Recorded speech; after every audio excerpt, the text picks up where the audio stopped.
Hola, ahora ¿me escucha? Sí, doctora, pero se le escucha con eco. A ver, vamos a ver. Am,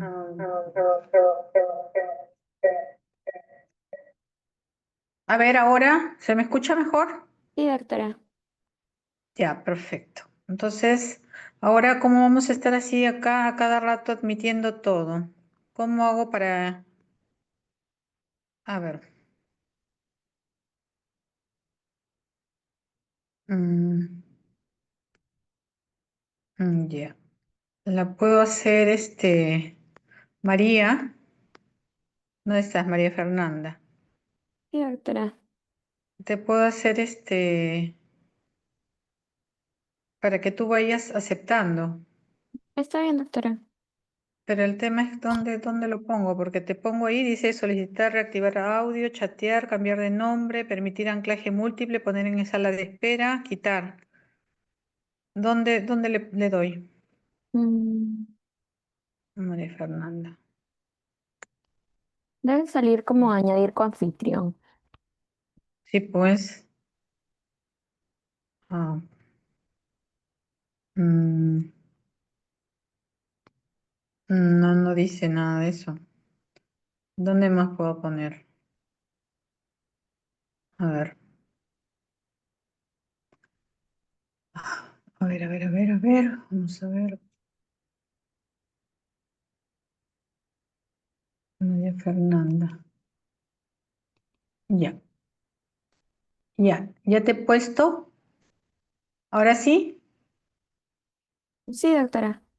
Y ahora sí, ya tú vas aceptando, ¿ya? Aquí, doctora. A ver, espérate. Voy a ver, voy a reducir esto. Ya está. Ya está. Bueno, muy bien. Entonces, vamos a comenzar la clase de hoy día. El día de hoy, me avisan si por AOV no se llega a escuchar, por favor? ¿Ya? Hasta el momento, ¿todo bien? ¿Se escucha? Sí, doctora. Ya, perfecto. Bueno, el día de hoy vamos a desarrollar un síndrome muy importante que se llama síndrome autoinmune endocrino múltiple.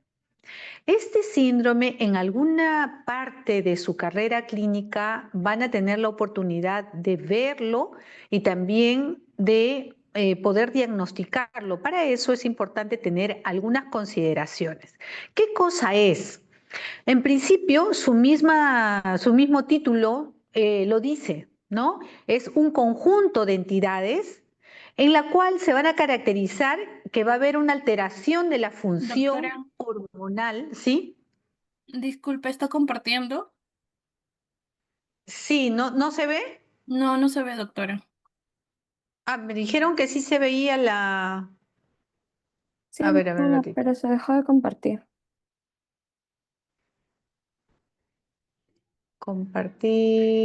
Compartir síndromes. A ver.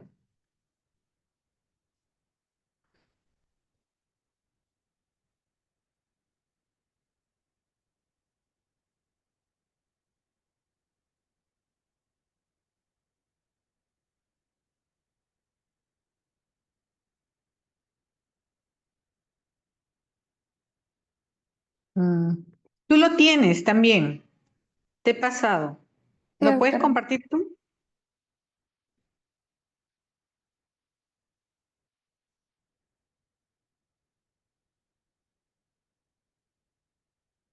Sí. Sí, sí, doctora. Ya. ¿Me avisas cuando ya lo tengas compartido? Lo estoy compartiendo, doctora. Ya, perfecto. Ya, ya, listo. Estamos en la definición. Ya. Bueno, me vas ayudando ahí en pasar, ¿ya? Entonces, ¿qué cosa es este síndrome? Viene a ser el conjunto de entidades en la cual se va a caracterizar por una disminución de la función hormonal y en la cual está comprometida más de 2 glándulas endocrinológicas, ¿no? De tal forma que va a haber pues un conjunto de sintomatologías en las cuales se pueden dar todas al mismo momento o pueden darse de manera secuencial y está involucrado la afección de estas glándulas endocrinológicas. Sin embargo, como tiene una naturaleza autoinmune, entonces también, además de glándulas endocrinas, también puede verse afectada otro tipo de condiciones autoinmunes que están en otras, digamos, en otros órganos, en otras áreas que no tienen que ver con la parte endocrinológica. Como por ejemplo puede ser cuando hay una gastritis autoinmune, una alopecia areata, vitiligo, enfermedades perniciosas, enfermedades autoinmunes sistémicas, entre otras. En cuanto a la fisiopatología, la siguiente, por favor. En cuanto a la fisiopatología, nosotros, en cuanto a la fisiopatología, lo que tenemos que considerar es que cuando se habla de enfermedades autoinmunes, no solamente un solo mecanismo está involucrado, sino que hay una predisposición genética, hay una alteración del sistema de regulación que tiene que ver mucho con el tema de la tolerancia inmunológica y la presencia también de autoanticuerpos. Entonces, podríamos decir que la derivación de estos órganos de una misma capa germinal hace que compartan, que al compartir áreas comunes, células comunes, entonces vayan a expresar antígenos para los cuales van a ser afectados, de alguna manera van a ir anticuerpos sobre estos, digamos, estos antígenos que están en estas superficies, ¿no? Otra hipótesis alude que a agentes externos que van a compartir epitopes con un antígeno en común en diferentes tejidos endocrinos. El hecho de que haya producción de autoanticuerpos, en la cual hay muchas hipótesis acerca de ello, cómo va involucrándose el sistema de regulación a través de las células T reguladoras o a través de la pérdida de la tolerancia central y periférica, que hace justamente que las células se queden autorreactivas, ¿no? Y de esa manera, tras un gatillo, digamos, hay la predisposición genética, pero tras un gatillo, un estímulo externo, pues deviene en este tipo de alteración, provocando ya que haya un desbalance de citoquinas y provocando que haya una respuesta inmunológica amplificada con alteración en uno y otro órgano. La siguiente, por favor. ¿Qué tiene de común estas características, este conjunto de afecciones? Primero, de que estas generalmente comienzan desde la infancia y que estas manifestaciones se van a dar a lo largo del tiempo, no necesariamente todas las afecciones de las glándulas en el mismo momento, sino pueden ser de manera secuencial. Y hay un fondo genético que explica en algunos más identificados sus genes alterados que en otros, pero que hay un fondo genético que explica la aparición de este tipo de eventos. La siguiente, por favor. Entonces, podremos decir que hay factores predisponentes y factores precipitantes. Ya hablábamos anteriormente cuando decíamos que las enfermedades en general pueden tener un episodio o un periodo en la cual están crónicamente manifiestos, pero que estas enfermedades luego se vuelven mucho más floridos a lo largo del curso de su enfermedad cuando hay un detonante, ¿no? Entonces, a eso nosotros le llamamos factores precipitantes. Entre los factores predisponentes está la historia familiar, la susceptibilidad genética del individuo y generalmente esto se da porque también hay una afección predominantemente en mujeres. Y dentro de los factores precipitantes están las infecciones, los traumatismos, los accidentes, intervenciones quirúrgicas, los medicamentos o factores psicológicos, ¿no? Lo que ocurre también en muchas enfermedades endocrinológicas, que tras estos eventos, entonces detonan la sintomatología mucho más florida o incluso hacen una reagudización del problema o incluso pueden llevar a una respuesta exagerada de manifestaciones clínicas en base justamente a la alteración, que en este caso la mayoría es por deficiencia hormonal. La siguiente, por favor. ¿Cuáles son estas, digamos, estas enfermedades? ¿Cómo las podemos separar? ¿Las podemos agrupar? Sí, se agrupan y son 4 síndromes poliendocrinos autoinmunes. La tipo 1, la tipo 2, la tipo 3 y la tipo 4. Cada una tiene unos componentes que tienen que estar presentes para poder saber que estamos frente a esta clasificación. En la tipo 1 va a estar presente la insuficiencia adrenal, el hipoparatiroidismo y la candidiasis mucocutánea. En la tipo 2 va a haber insuficiencia suprarrenal primaria, enfermedad tiroidea autoinmune y o diabetes mellitus tipo 1. Es decir, no necesariamente tiene que estar la diabetes, pero cuando está metida la diabetes, pues forma parte también de este síndrome. En el caso de la síndrome poliendocrino autoinmune tipo 3, aquí hay enfermedad tiroidea autoinmune y otros componentes autoinmunes en menor grado, como por ejemplo pueden haber fenómenos autoinmunes en las gónadas, fenómenos autoinmunes en la piel, fenómenos autoinmunes en el cabello, fenómenos autoinmunes en el estómago, entre otras. Y en la tipo 4 hay fenómenos autoinmunes, pero que no están, digamos, agrupados de la manera como están en las anteriores clasificaciones. La siguiente, por favor. Y dentro del componente que vemos, dentro del componente del factor genético que ya hemos visto que juega un rol muy importante en la aparición de estas enfermedades, ¿cuál sería el acercamiento genético de la alteración genética en estas? Bueno, en la tipo 1, su etiología es secundaria a mutaciones halladas en el gen regulador de la autoinmunidad, que alguna vez lo han conversado, lo han visto probablemente en alguno de sus cursos de pregrado. Este gen se llama el gen aire, ubicado en el brazo corto del cromosoma 21, con presentación de herencia monogénica autosómica recesiva. En cambio, en el SPY tipo 2 se han identificado mutaciones en el complejo de genes de la HLA, del complejo mayor de histocompatibilidad, ya sea tipo 1 o tipo 2, localizado en el cromosoma 6. Asimismo, se han identificado otros genes que no son relacionados a HLA, como por ejemplo el MICA 5.1, el PTPN22, el CTLA4, el BNTR, y bueno, evidentemente, al haber muchas moléculas involucradas, pues la SPY tipo 2 se define como una enfermedad poligénica y multifactorial. En el caso del SPY tipo 3, aquí sí se ha planteado más bien una posibilidad de que haya una penetrancia incompleta y que puede haber un posible rasgo autosómico dominante, ¿no?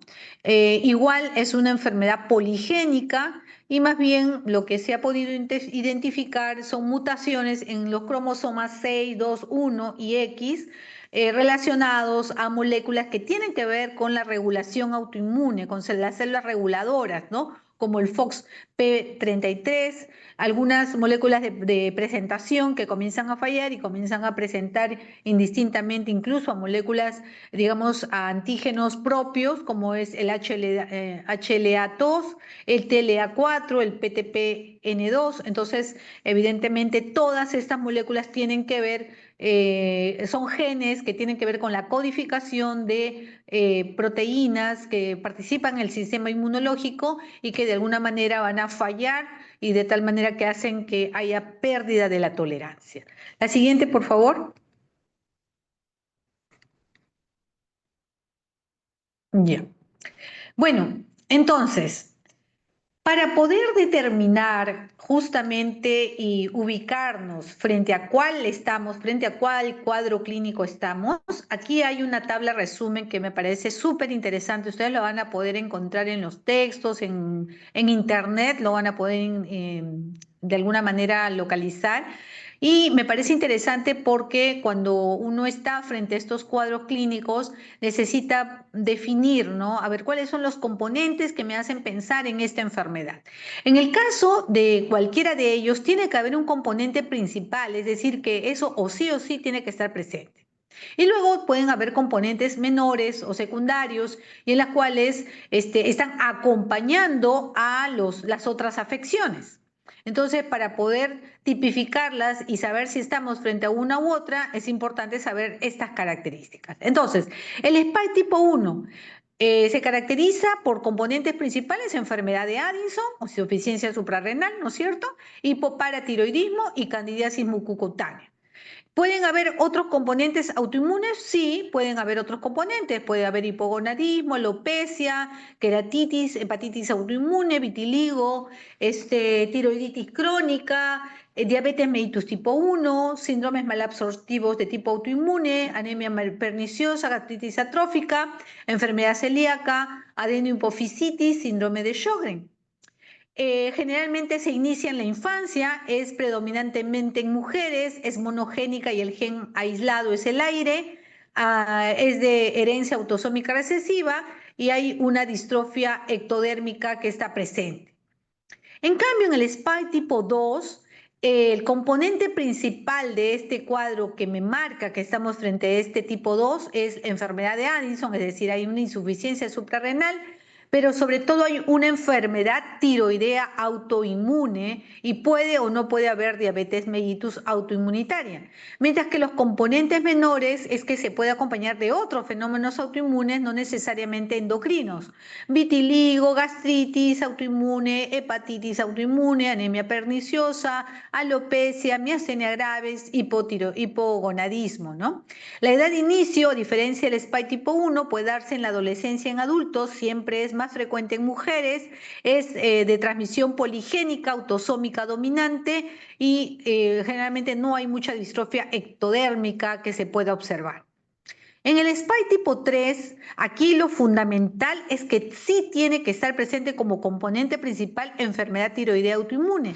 Y de ahí se va separando en los diferentes síndromes, como por ejemplo tenemos el SPY tipo 3A, el SPY tipo 3B, el SPY tipo 3C y el SPY tipo 3D.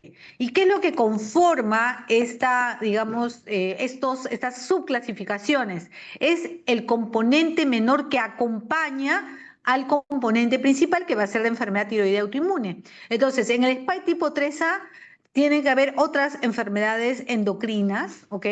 En el caso en que pueden estar presentes en otras glándulas, en el caso del SPY 3B, acá tiene que estar presente enfermedades hepáticas autoinmunes o gastrointestinales de tipo autoinmunes.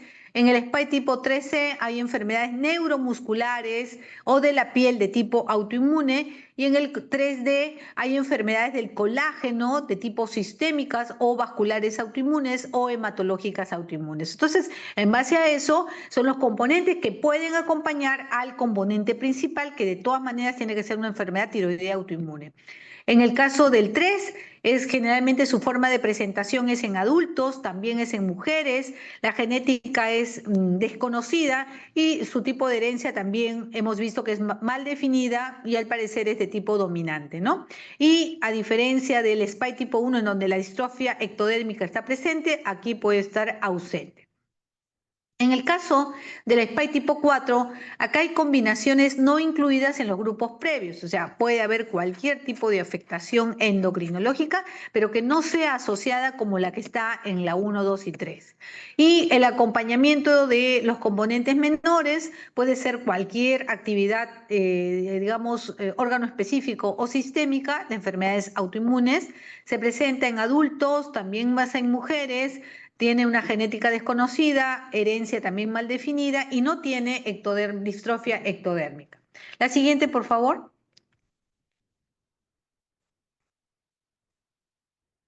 Ya. Bueno, entonces, sin embargo, vamos a hablar tanto del 1 y del 2, que son los más frecuentes que nosotros vamos a ver, y vamos a un poquito más profundizar. ¿A qué se refiere cuando me dicen de que sus componentes principales son tal y tal, ¿no?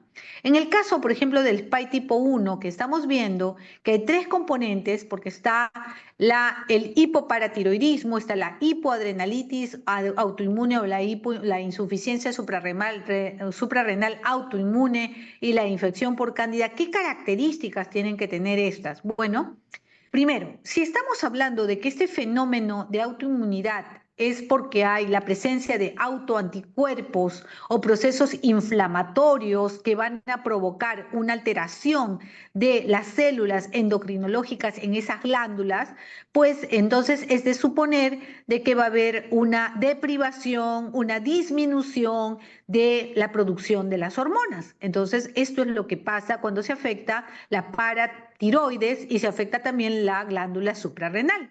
Lo que vamos a ver es manifestaciones de hipofunción, ¿no? En el caso de la glándula suprarrenal, pues va a haber fatiga, debilidad generalizada que mejora con el reposo, mareos, síntomas gastrointestinales como náuseas, calambres abdominales, vómitos, diarreas, pérdida de peso, hiperpigmentación de piel y mucosas, hipotensión predominantemente ortostática, deseo por consumir sal, trastornos hidroelectrolíticos como hiponatremia, hipercalemia, disminución de la libido, hipoglicemia, anemia. Y todas estas manifestaciones se comprenden bastante bien si ustedes comprenden cuál es la función de la hormona del cortisol. Entonces, todas las consecuencias de la disminución del cortisol en nuestra sangre, pues evidentemente va a provocar todo este tipo de alteraciones, tanto por su actividad corticotropa y también por su actividad mineralocorticoide, ¿no? Entonces, por lo tanto, tenemos alteraciones netamente relacionadas a baja de volumen, baja de sodio, aumento de potasio, todo lo que conlleva la sintomatología relacionada a eso. Sabemos que el cortisol es una hormona contrarreguladora de la insulina, por lo tanto una disminución puede provocar hipoglicemia. También sabemos que el cortisol tiene que ver mucho con la función, de alguna manera interviene dentro de lo que es la homeostasis del medio interno y con ello todas las células de gran actividad metabólica. Por lo tanto, también puede provocar alteraciones generales como fatiga, debilidad, mareos relacionado a ello, ¿no? La hiperpigmentación también se comprende porque al haber una hipofunción, pues por feedback va a aumentar el estímulo a nivel de la hipófisis, aumenta el estímulo para las hormonas estimulantes de los melanocitos, provocando una hiperpigmentación general, sobre todo en áreas no usuales. En el caso del hipoparatiroidismo, pues es la primera en aparecer dentro de estos tres componentes. La presentación puede ser desde los 19 meses de edad, chiquititos, hasta los 44 años. Su afectación más es en el sexo femenino y siempre hay que hacer un diagnóstico diferencial con enfermedad de George. ¿Por qué? Primero porque se presenta en personas muy jovencitas, muy niñitas. Entonces, y la enfermedad de George es una enfermedad de inmunodeficiencia primaria en la cual hay una alteración de las células inmunes de tipo linfocitaria y además hay una hipocalcemia. Y como se presenta en niñitos, entonces también hay que hacer como diagnóstico diferencial con este otro cuadro. Ahí van a haber manifestaciones de hipocalcemia como contracciones paroxísticas, convulsiones, Chebosté positivo, Trousseau positivo. El tercer componente es la infección por cándida, va a afectar a menos del 5% de la superficie corporal. Sin embargo, esta afección va a presentarse en las mucosas orales con grado variable de inflamación, en el intestino, en el esófago, en las uñas y lógicamente que se da también por una inmunodeficiencia de la inmunidad celular, ¿no? Entonces, hay una manifestación que nosotros debemos de buscar no solamente desde el punto de vista, digamos, periférico, sino buscar a la cándida también en las mucosas. En el caso del SPY tipo, la siguiente, por favor. En el caso del SPY tipo 2, aquí primero saber que las glándulas afectadas está la glándula suprarrenal y la glándula tiroidea. Y también dijimos que podría haber diabetes mellitus, ¿verdad? Puede o no haber diabetes mellitus. Entonces, acá lo clasifican en dos. Cuando está afectada la glándula suprarrenal y la glándula tiroidea, a eso le llaman síndrome de Smith dentro del SPY tipo 2. Y cuando las glándulas afectadas es la glándula suprarrenal con con el páncreas, entonces a eso le llama síndrome de Carpenter. ¿Ya? También, como vimos en el cuadro anterior, en el cuadro general, de que puede acompañarse de otras manifestaciones autoinmunes, ¿no? Aquí la enfermedad es precedida de periodo preclínico, va a afectar en mujeres, su presentación va a ser un poco más tardía que el SPY 1, es a partir de la tercera o cuarta semana. La diabetes mellitus es un componente que está frecuente. Sí puede haber un lapso de presentación entre una afección de una glándula y la afección de la otra glándula, ¿no? No todas se dan al mismo momento, pero si ustedes tienen enfermedad tiroidea de tipo autoinmune y tienen diabetes mellitus, no vaya a ser que este caso sea un cuadro de un síndrome poliglandular autoinmune y a estar atentos de que pueda presentar más adelante algún otro fenómeno autoinmune, no necesariamente la glándula endocrina, como componente menor. La enfermedad de Graves se va a desarrollar antes justamente de la insuficiencia suprarrenal, mientras que el diagnóstico de la diabetes mellitus autoinmune suele preceder a la enfermedad de Addison. La enfermedad tiroidea se presenta como un primer componente y por lo tanto siempre es el componente más importante del SPY tipo 2. Decíamos de que esta afección de la glándula tiroides va a haber pues justamente un fenómeno autoinmune, ¿no? Y una de los fenómenos autoinmunes que es muy frecuente que vemos es la tiroiditis de Hashimoto, ¿no? Esta es la enfermedad autoinmune que más se asocia a la diabetes mellitus tipo 1, cursa con concentraciones elevadas de la TSH con disminución del T4 libre. Hay síntomas relacionados justamente de acuerdo al periodo. El periodo que es cortísimo y pasa desapercibido generalmente es la fase hipertiroidea, la que más bien ya nosotros asistimos clínicamente y la que dura más es la fase hipotiroidea, donde hay aumento de peso, bocio, caída de cabello, estreñimiento, fatiga, depresión, ¿no? Y evidentemente acá se va a poder demostrar anticuerpos contra la tiroglobulina y también contra la peroxidasa tiroidea. Más del 50% de los pacientes diabéticos con anticuerpos antitiroideos progresan a una enfermedad autoinmune tiroidea. Quiere decir de que a veces puede estar circulando en esos pacientes diabéticos tipo 1 ya anticuerpos antitiroideos y cuando se les sigue a estos pacientes más adelante hacen un evento ya clínicamente manifiesto, ¿no? La presencia de anticuerpos contra la enzima ácido glutámico descarboxilasa o también llamada GAT se relaciona con la asociación de tiroiditis y diabetes. Si queremos ser un poquito más específico, estas dos patologías generalmente se dan de debut, digamos, a una edad joven, entre 20, 30, 40 años, y en mujeres, y bueno, la expresión del HLA que puede ayudar a ver la susceptibilidad genética es el HLA DR3, DR4 y DR5. Bueno, eso, la última lámina, por favor. Esta es una de las últimas, bueno, esta es la última clase que yo les doy. La siguiente, por favor. Eh, algo que recuerdo mucho a mis alumnos de las sedes, justamente eso, ¿no? Que nos mantengamos en constante aprendizaje, que nos mantengamos con el vaso vacío para poder tener la posibilidad de llenarlo con más conocimientos. Y la única manera de poder seguir en carrera con entusiasmo es justamente a través de la motivación. Y la motivación se consigue con la emoción. Y la emoción se consigue cuando uno cumple sus objetivos, cuando uno termina algo, cuando uno ha alcanzado una meta que en este caso pueden ser micrometas, que es los microconocimientos que se van dando cuando ustedes aprenden bien, leen bien, comprenden lo que lean, con respecto al curso, ¿no? En este caso la semiología, que es la base primordial de toda la parte clínica. Así que si tuvieran alguna duda, pregunta, si no, ya será para el examen de endocrino. Les voy a compartir, le voy a decir a la delegada que les comparta las diapositivas, ¿ya? ¿Alguna duda, alguna pregunta? ¿Todo claro? Sí, Sí, doctora, todo doctora. claro. Listo, ok, entonces ya nos vemos. Cuídense, chau, chau. Sí, doctora. Doctora, muchas gracias.